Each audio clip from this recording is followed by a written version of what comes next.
Hello everyone, welcome back to my channel on a new video of Microsoft Excel series that is currently running into my channel. Friends, today in this video we are going to discuss an important topic about how to count cells that are not equal to many things. That means we will have many criterias that will be not matched in the cell range. To understand the process of this formula properly, please watch this video till the end.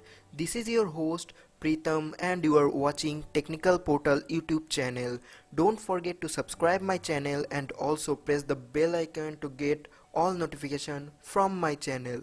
And friends, after the video ends, please check the description box. There you will find the link of the Excel data file which I am using in this video, and have a look into my playlist into this channel. So without wasting any time, let's begin.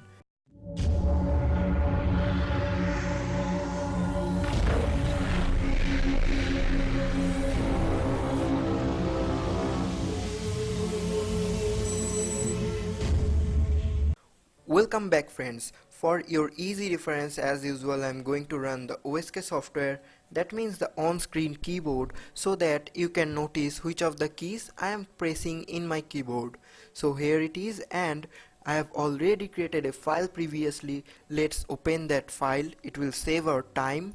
Here it is friends, suppose you have a data file like this, and in this case I have used ABCD as a cell value. You can have or you can type anything here, and in this range we are going to exclude this one A, B and C. Look at here, here is A, B, C, D, E, F, G and lots of there, but we are going to exclude this one and we are going to count which of the cells are excluding this one. So we are going to learn this type of formula. You can watch it here. Let me explain.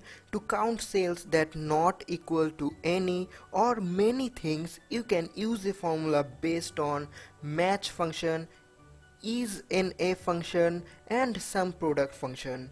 In this example I am going to show you the formula will be like this: equals to, then SUMPRODUCT we are going to use at first, then you have to put double hyphens or you can say dash, then open the first bracket.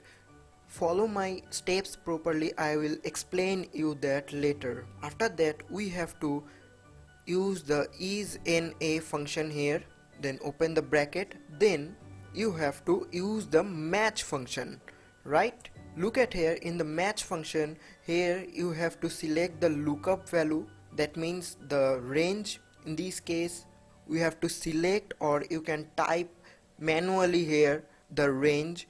After that put a comma here, then you have to give the lookup array. In our case our lookup array will be from D5 to D7. Then you have to put a comma, then you have to select the option from here. You can exact match here, less than or greater than. We are going to select the exact match option. You have to simply close the brackets and simply hit the enter button. Look at here friends, it is showing as 4, and if we change here as A or something else, it will change the result, right? That means it is showing the accurate result. So let's check how this formula actually works. First, a little context.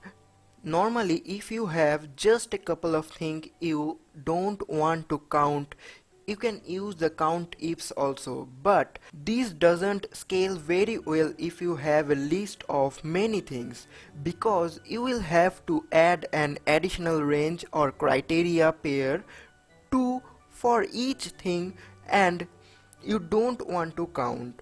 It would be a lot easier to build a list and pass in a reference to this list as part of the criteria. That's exactly what the formula on this example does. At the core, the formula uses the match function to find cells not equals to A, B or C with this expression, with this one, right? Note the lookup value and lookup array are reversed from normal configuration as this one, double dash. We provide all values from the named range data as lookup values and give all values we don't want to exclude in named range exclude this one. Because we give match more than one lookup value, we get more than one result in an array. Essentially, match gives us position of matching values as a number and returns hashtag n by a for all other values. The NA result are the ones we are interested in since they are represented values not equals to a, b or c. Accordingly, we use ISNA to force these values to be true and the numbers to be false. Then we use a double negative to chorus true to 1 and false to 0.